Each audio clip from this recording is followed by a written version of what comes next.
మంచి ఆహారంతో పాటు కావాలి స్వచ్ఛమైన నీరు, అదే సనాతన్ జల్. వివరాలకు 8919763872.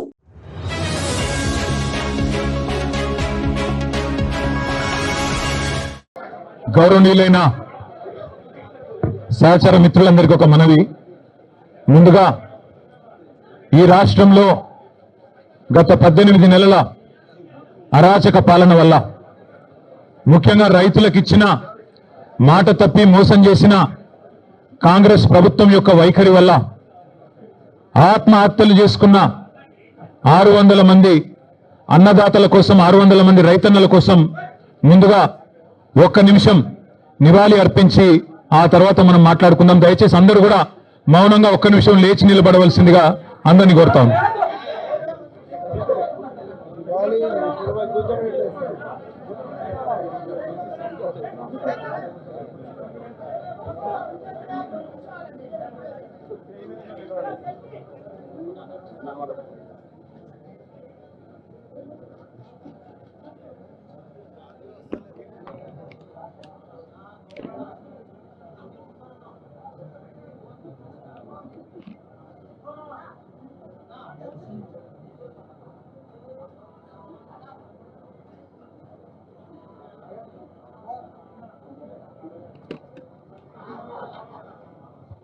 జై కిసాన్, జై కిసాన్, జై తెలంగాణ. గత 18 నెలలుగా రాష్ట్రంలోని 70 లక్షల మంది రైతుల్ని, అట్లాగే కోట్లాది కుటుంబాల్ని నోటికొచ్చిన హామీ ఇచ్చి, నోటికొచ్చిన వాగ్దానం చేసి, మొత్తంగా 420 హామీలు, 6 గ్యారంటీలు, 100 రోజులు అని డైలాగులు కొట్టి ఆఖరికి గ్యారంటీ కార్డులు ఇచ్చి, అఫిడవిట్లు రాసి, బాండ్ పేపర్ మీద రాసి మోసం చేసి గద్దెనెక్కి 18 నెలల తర్వాత కూడా ఒక్కటంటే ఒక్క హామీ నిలబెట్టుకోగా మీదికెళ్ళి తెల్లారి లేస్తే రంకెలు, తెల్లారి లేస్తే అరుపులు, గావు కేకలు, బూతులు, ఇది తప్ప 18 నెలలుగా చేసిందేమి లేదు. కానీ బేసిక్ నాలెడ్జ్ లేని ముఖ్యమంత్రి, బేసిక్ నాలెడ్జ్ లేని ముఖ్యమంత్రి అని తెలిసినా ముఖ్యమంత్రి ముచ్చటపడుతుంది కదా, దమ్ముంటే రండి చర్చకు అని ఖార్గే సాబ్ సాక్షిగా సవాల్ విసిరింది కదా. కేసీఆర్ వస్తాడా, కేటీఆర్ వస్తాడా, ఎవరు వస్తారో రండి అని తొడగొట్టిండు కదా. వస్తాడేమో అనుకొని ఇక బేసిక్ నాలెడ్జ్ లేదు కాబట్టి ఓ 72 గంటల టైం తీసుకో, ప్రిపేర్ అయ్యి రా, నువ్వు ఎక్కడికి రమ్మంటే అక్కడికి వస్తాం. ఒకవేళ ఎందుకంటే నీకు మాట మీద నిలబడే అలవాటు లేదు కాబట్టి, నువ్వు మాట తప్పుతావని తెలుసు కాబట్టి, నీకు జూలై 8 నాడు 11 గంటలకు మేమే ప్రెస్ క్లబ్కి వస్తాం. ప్రెస్ మిత్రుల సాక్షిగా ఒక న్యూట్రల్ వెన్యూ మీద రాష్ట్రంలో మీడియా సాక్షిగా, రాష్ట్ర ప్రజల సాక్షిగా ఎవరేం చేసినరో, రాష్ట్ర రైతాంగానికి, రాష్ట్రంలోని యువతకు 10 ఏళ్ల కేసీఆర్ ప్రభుత్వం ఏం చేసిందో, 18 నెలల నీ ప్రభుత్వం ఏం చేసిందో తేల్చుకుందాం రమ్మని ముఖ్యమంత్రి గారు సవాల్ విసిరితే స్వీకరించి నేను వస్తా అని చెప్పిన. వస్తాడేమో అనుకున్న ముఖ్యమంత్రి, పోనీ ముఖ్యమంత్రి రాకపోతే ఆయన తరపున ఒక బాధ్యత గల్ల ఉప ముఖ్యమంత్రినో, ఒక వ్యవసాయ మంత్రినో, లేదా మరొక మంత్రినో పంపుతారేమో అనుకున్నా. కానీ వాళ్ళ తేలిపోయింది, రేవంత్ రెడ్డికి రచ్చ చేయడం వచ్చు తప్ప చర్చ చేయడం రాదు అనేది మాత్రం కారాఖండిగా తేలిపోయింది. రేవంత్ రెడ్డికి బూతులు మాట్లాడడం వస్తుంది తప్ప రైతుల గురించి మాట్లాడడం మాత్రం రాదు అనేది స్పష్టంగా తేలిపోయింది. ఇవాళ బేసిక్ నాలెడ్జ్ లేని ముఖ్యమంత్రి, ఆయన ఇరిగేషన్ అధికారుల సమావేశంలో తాను ముఖ్యమంత్రి అనేది కూడా మర్చిపోయి, ఏ ప్రాజెక్టు ఏ నదీ బేసిన్ లో ఉంది అని ఒక చిన్నపిల్లగాని అడిగినట్టు అడుగుతుంటే, ఈయననా మన ముఖ్యమంత్రి అని చెప్పి, ఈయననా మనకు న్యాయం చేసేదని చెప్పి రాష్ట్రంలోని రైతులు ఇవాళ బాధపడే పరిస్థితి. వాస్తవం ఒకటి మాత్రం, నీళ్లు, నిధులు, నియామకాలు, ఇది ఆనాడు కేసీఆర్ గారు, తెలంగాణ ఉద్యమకారులు జయశంకర్ గారు, ఇంకా తెలంగాణ బిడ్డలు ఆనాడు తెలంగాణ ఉద్యమానికి ఇచ్చిన శీర్షిక నీళ్లు, నిధులు, నియామకాలు. ఇవాళ రేవంత్ రెడ్డి గారు కూడా అదే పాటిస్తున్నారు. నీళ్లు, నిధులు, నియామకాలు. నీళ్లేమో ఆయన గురువు గారు చంద్రబాబు గారికి కృష్ణా నీళ్లను, గోదావరి నీళ్లను తెలంగాణ రైతులకు సున్నం పెడుతూ, తెలంగాణ రైతుకు మోసం చేస్తూ, అక్కడ కింద గోదావరిలో బనకచెర్ల కడుతుంటే దానికి పచ్చ జెండా ఊపుతాడు.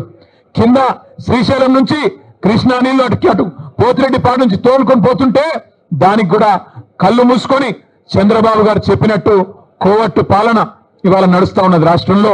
నీళ్ళేమో ఆంధ్రాకు పోతున్నాయి, నిధులేమో ఢిల్లీకి పోతున్నాయి. ఈ నియామకాలు ఆయన తొత్తులు కొంతమందికి ఇచ్చుకొని వాళ్ళనే చూసుకొని మురిసిపోతా ఉన్నాడు. నేను అడిగిన ఒక కాంగ్రెస్ నాయకుడు ఫోన్ చేసిండు, ఎందుకన్నా ఇదంతా అని.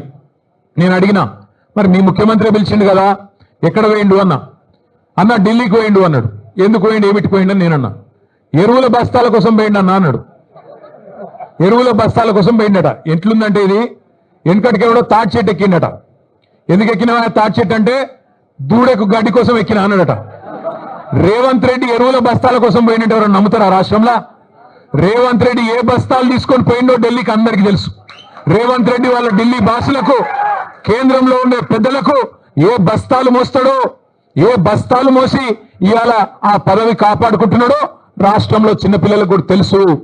మనోళ్ళు సోషల్ మీడియాలో మా తమ్ముళ్ళు చెల్లెళ్ళు మంచిగా ముద్దు పేరు పెట్టిండ్రు. పే సీఎం అంటే పేమెంట్ కోటాలో తెచ్చుకున్న సీఎం పదవిని ఎప్పటికప్పుడు పేమెంట్లు ఇచ్చుకుంటూ కాపాడుకునే బాపత్ తప్ప నీకు రాష్ట్రంలో రైతుల మీద ప్రేమ లేదు, రాష్ట్రంలో గిరిజనుల మీద ప్రేమ లేదు, దళితుల మీద ప్రేమ లేదు, 42% రిజర్వేషన్ ఇస్తానని నువ్వు మోసం చేసిన బలహీన వర్గాల బిడ్డల మీద ప్రేమ లేదు, 2500 రూపాయలు ఇస్తానని నువ్వు మోసం చేసిన ఆడబిడ్డల మీద కనీస గౌరవం లేదు. ఇట్లా చెప్పుకుంటూ పోతే ఒక్కటంటే ఒక్క విషయంలో కూడా ఈ ముఖ్యమంత్రి గారు ఇప్పటివరకు సఫలం కాలేదు. ఆయన వచ్చినా రాకపోయినా నేను మొత్తం లెక్క తీసుకొని వచ్చిన రాష్ట్రంలో మొన్న వేసిన రైతు బంధు అయిపోయింది మొత్తం వేసేసినామని చెప్పిన రైతు బంధు దానిలో డొల్లతనం కూడా ఆయనకు చెప్దామని వచ్చిన. స్వయంగా రేవంత్ రెడ్డి నియోజకవర్గం కొడంగల్లో, స్వయంగా ముఖ్యమంత్రి ప్రాతినిధ్యం వహిస్తున్న కొడంగల్ నియోజకవర్గంలో ఇదో రైతు బంధు రాని రైతుల సంఖ్య, మొన్న వేసిన రైతు బంధు 670 మంది రైతుల పేర్లు, వివరాలు, అడ్రస్లు, ఫోన్ నంబర్లతో సహా తీసుకొని మరీ వచ్చిన. అట్లే రాష్ట్రంలో రుణమాఫీ కాని రైతుల జాబితా లక్షల సంఖ్యలో ఉన్నవారు, వారందరి జాబితా కూడా తీసుకొని వచ్చినాం. అట్లాగే ఈ రాష్ట్రంలో ఈ ప్రభుత్వం వచ్చిన తర్వాత, రేవంత్ రెడ్డి గారి ప్రభుత్వం వచ్చిన తర్వాత మరణించిన, బలవన్ మరణాలకు పాల్పడ్డ 600 మంది రైతుల లిస్టుతో సహా తీసుకొని వచ్చినాం.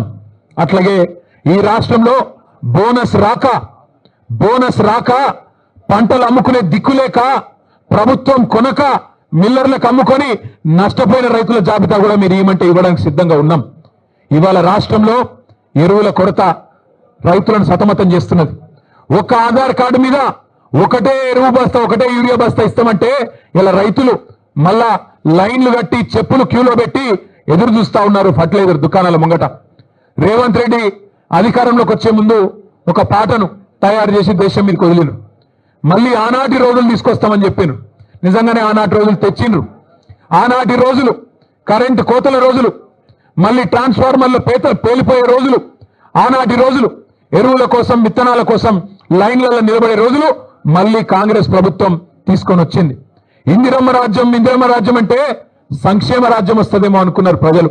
కానీ ఇందిరమ్మ రాజ్యం అంటే అక్రమ కేసులు, ఇందిరమ్మ రాజ్యం అంటే అణిచివేతలు, ఇందిరమ్మ రాజ్యం అంటే నిర్బంధాలు, ఆనాడు 50 ఏళ్ల కింద విధించిన ఎమర్జెన్సీని మళ్ళీ తలపించే విధంగా ఇందిరమ్మ రాజ్యం అంటేనే భయమయ్యేటట్టు ఇలా మళ్ళొక్కసారి పేదల మీద, గిరిజనుల మీద, దళితుల మీద దాడులు చేస్తూ చివరికి సోషల్ మీడియాలో ఒక పోస్ట్ పెడితే, రీట్వీట్ పెడితే నల్లబాలు అనే ఒక బలహీన వర్గాల తమ్ముడు శశిధర్ గౌడ పిల్లగాని పేరు, ఆయన తీసుకుపోయి ఇలా జైల్లో పెట్టిండ్రు. అందుకే ఇందిరమ్మ రాజ్యం అంటే ఏందో ప్రజలకు అర్థమైంది, ఆనాటి రోజులు అంటే ఏందో అర్థమైంది, మార్పు అంటే ఏందో అర్థమైంది, అన్ని విషయాలు అర్థమైనాయి. కాబట్టే కర్రుగాల్చి వాత పెట్టడానికి రేవంత్ రెడ్డి గారికి రాష్ట్ర ప్రజలు సిద్ధంగా ఉన్నారు.